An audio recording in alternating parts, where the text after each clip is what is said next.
आज की press conference में मैं परिचय करा दूं आपको। डॉक्टर कुमार विश्वास हैं, आप सब लोग जानते हैं। गुलाब भाई हमारे जम्मू और कश्मीर के प्रभारी हैं, और कपिल मिश्रा जी जो हमारे मंत्री हैं, वो महबूबा मुफ्ती और भारतीय जनता पार्टी की जो सरकार जेएनके में बन रही है उसके ऊपर प्रेस कॉन्फ्रेंस एड्रेस करेंगे। कुमार भाई। मित्रों, कश्मीर भारत का एक ऐसा अभिन्न अंग है जिसमें होने वाली प्रत्येक प्रकार की राजनीतिक हलचल पर दृष्टि रखना, उसकी समीक्षा करना और उसके प्रति सतर्क रहना पूरे देश का राष्ट्रीय कर्तव्य है। ऐसे में जम्मू एंड कश्मीर में एक गठबंधन की सरकार पीडीपी और भारतीय जनता पार्टी बनाने जा रहे हैं, जो वैचारिक दृष्टि पे दोनों एक दूसरे के प्रति मतभेदों से भरे हुए हैं। लेकिन अभी पता चला है, भारतीय जनता पार्टी और संघ के कुछ उच्च पदस्थ सूत्रों के अनुसार ये सूचना मिली है कि कई विषयों पर आपस में सहमति बनी है।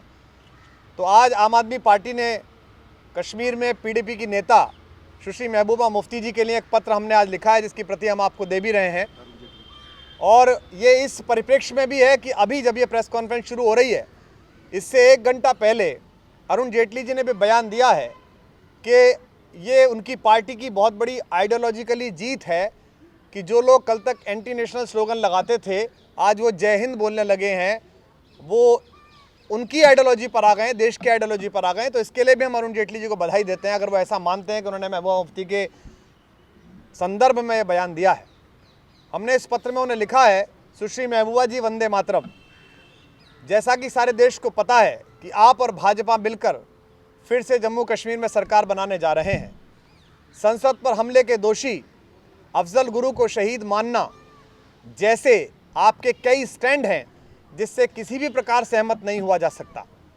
अब हमें सूत्रों से पता चला है कि आपने इस सरकार के लिए राष्ट्रद्रोही अफजल पर अपना पुराना स्टैंड बदल दिया है। गठबंधन की शर्तों के अनुसार अब आप भी हम सब भारतीयों की तरह भारतीय कानून के अपराधी अफजल को शहीद नहीं बल्कि एक देशद्रोही मानती हैं, और अब अफजल के समर्थन में दिए गए अपने पुराने बयानों पर आपको खेद भी है।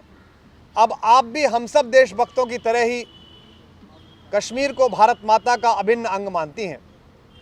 साथ ही हमें यह भी पता चला है कि पिछले दिनों जेएनयू में जिन कश्मीरी लड़कों ने भारत माता के खिलाफ नारे लगाए थे, उनकी गिरफ्तारी आपके हस्तक्षेप के कारण ही रुकी हुई थी। अब आशा है कि यदि वो अपराधी कश्मीर में हैं तो आप उन्हें गिरफ्तार करवाएंगी, और यदि कहीं अन्यत्र हैं तो उनकी गिरफ्तारी के लिए केंद्र सरकार की मदद करेंगी और केंद्र सरकार पर दबाव डालेंगी। आपका यह नया स्टैंड स्वागत में सराहना के योग्य है। हमारी पार्टी देश की मुख्यधारा के अनुसार आपके स्टैंड में इस बड़े राष्ट्रीय बदलाव का स्वागत करती है। आपको भाजपा के साथ इन शर्तों की गठबंधन सरकार बनाने की अग्रिम बधाई।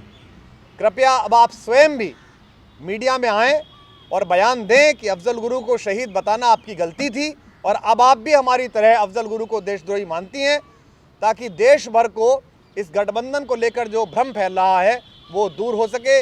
जय हिंद, भारत माता की जय।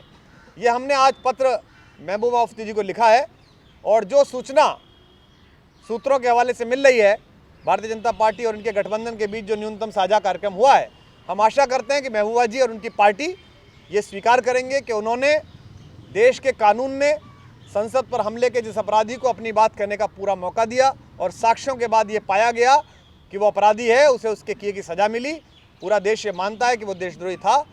ऐसे में पीडीपी ने जो पुराने बयान दिए थे समर्थन में, उनको वापस ले, खेद व्यक्त करे और ये घोषित करे जो भाजपा उनसे कहवा रही है।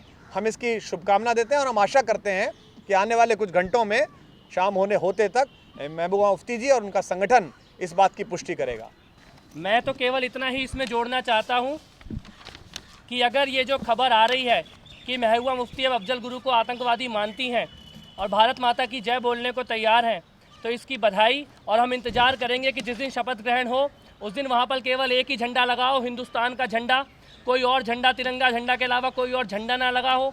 श्यामा प्रसाद मुखर्जी का चित्र वहाँ पर लगा हो, भारत माता की जय के नारे लग रहे हों, वंदे मातरम के नारे लग रहे हों, और एक बार कुर्सी पर बैठने से पहले महबूबा मुफ्ती पूरे देश के सामने बोल दें कि अफजल गुरु मुर्दाबाद, तो हम बहुत बहुत बधाई देंगे इस नई सरकार को। Thank you. एक सवाल ये है कि आम आदमी पार्टी का जो कश्मीर का जो धारा 370 वाला जो मसला है, उस पर आम आदमी पार्टी का स्टैंड क्या है? आज की प्रेस कॉन्फ्रेंस में हमने महबूबा मुफ्ती की पीडीपी और भारतीय जनता पार्टी के बीच न्यूनतम साझा जो कार्यक्रम है उस पर टिप्पणी उठाई है। हम आशा करते हैं कि महबूबा मुफ्ती उन सब सवालों पर भी एड्रेस करेंगे। इस मसले पर आपकी पार्टी का स्टैंड क्या हमारी पार्टी का हम जो कहना चाहते हैं, महबूबा मुफ्ती इन सारे स्टैंड्स पर, उन्होंने कहा था शरिया कानून लगाया जाएगा, उन्होंने कहा था कि 2 वहाँ पर मुद्राएं चली जाएंगी, उन्होंने कहा था कि अफजल गुरु देश वो है, सेनानी है, शहीद है, इन सब पर अगर उन्होंने स्टैंड वापस लिया है तो हम उनकी सराहना करते हैं, हम उनका स्वागत करते हैं।